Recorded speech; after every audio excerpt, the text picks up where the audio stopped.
اللہ کو پانے کا راستہ کیا ہے؟ محمد رسول اللہ صلی اللہ تعالی علیہ وسلم۔ لقد کان لکم فی رسول اللہ اسوۃ حسنہ لمن کان یرجو اللہ والیوم الآخر وذکر اللہ کثیرا۔ یہ عجب آیت ہے۔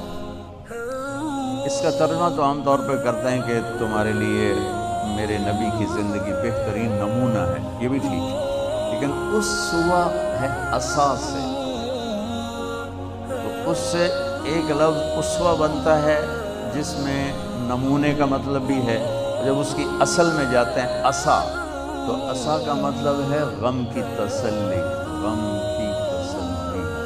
آج پوری دنیا جو دکھوں میں اور غموں میں ہے، تو میرا اللہ پیغام دے رہا ہے میرے نبی کی زندگی اختیار کرو، اللہ تمہارے سارے غم دور کر دے۔ پیسہ آنے سے دور نہیں ہوتے، بہت بڑا تم فرید صاحب کی طرح وی بن جاؤ، اس سے دکھ درد دور نہیں ہوتے۔ یہ اللہ کے رسول کے در پر جھکنے سے کیا خوبصورت ہے۔ لقد بات ہے ہی اور ہے ہی نہیں، لقد کان لکم، اور اللہ تعالیٰ کہہ رہا ہے یہ صرف تمہارے لیے میں کہہ رہا ہوں، اسپیشل تمہیں کہہ رہا ہوں کہ میرے نبی کی زندگی اپناؤ، تمہارے غموں کی تسلی۔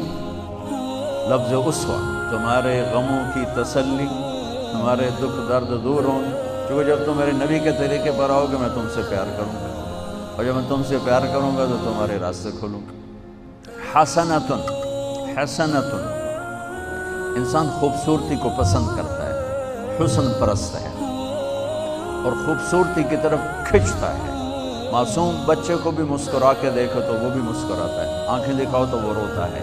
انسان کے اندر حسن پرستی ہے، تو باقی ہر حسن زائل ہو جاتا ہے، میرے نبی کے زندگی والا حسن ہمیشہ بڑھتا رہتا ہے۔ تو اسوۃ حسنۃ، تمہارے لیے میرے نبی کی زندگی سب سے خوبصورت نمونہ ہے۔ اس لیے اللہ نے اپنے حبیب کو بنایا بھی خوبصورت۔ حضرت عائشہ فرماتی تھی کہ یوسف علیہ السلام کو دیکھ کر عورتوں نے ہاتھ کاٹ لیے، اگر میرے محبوب کو دیکھتی تو دل پہ چھریاں چلا کے بیٹھ جاتی۔ اللہ نے آپ کو اتنا حسین بنایا تھا۔ اللہ تک پہنچنے کا ذریعہ ہے جناب رسول اللہ صلی اللہ تعالی علیہ وسلم، اور اللہ تک جانے کا راستہ ہی کوئی نہیں۔ لو استفتحونی کل باب وجاؤنی من کل طریق لا افتح علیہم الا ان یکونوا وراءک۔ اللہ تعالیٰ نے فرمایا میرے نبی آپ اعلان کریں، یہ حدیث قدسی ہے کہ آپ کے بعد اب مجھ تک آنے کا ہر راستہ بند ہے، ہر دروازہ بند ہے، کوئی آپ کے رب کے پاس نہیں پہنچ سکتا جب تک آپ کے پیچھے نہ ہو۔ اور اللہ کو راضی کرنے پر ہی ہماری زندگی کی تکمیل اور کامیابی ہے۔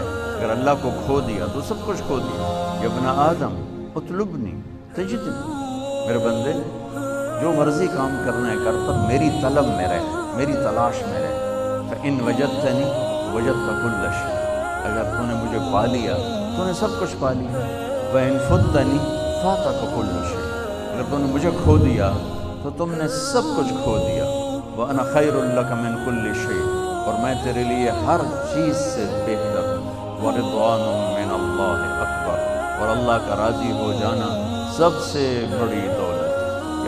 یا ابن آدم لی علیک فریضہ ولک علی رزق، میرے بندے ایک کام میرے ذمہ ہے تجھے روٹی کھلانا، ایک کام تیرے ذمہ ہے اپنے رب کی اطاعت کر کے چلنا۔ یہ اللہ کو پا لینا ہماری معراج ہے، ہماری کامیابی ہے، ہمارا آنے کا مقصد پورا ہو گیا۔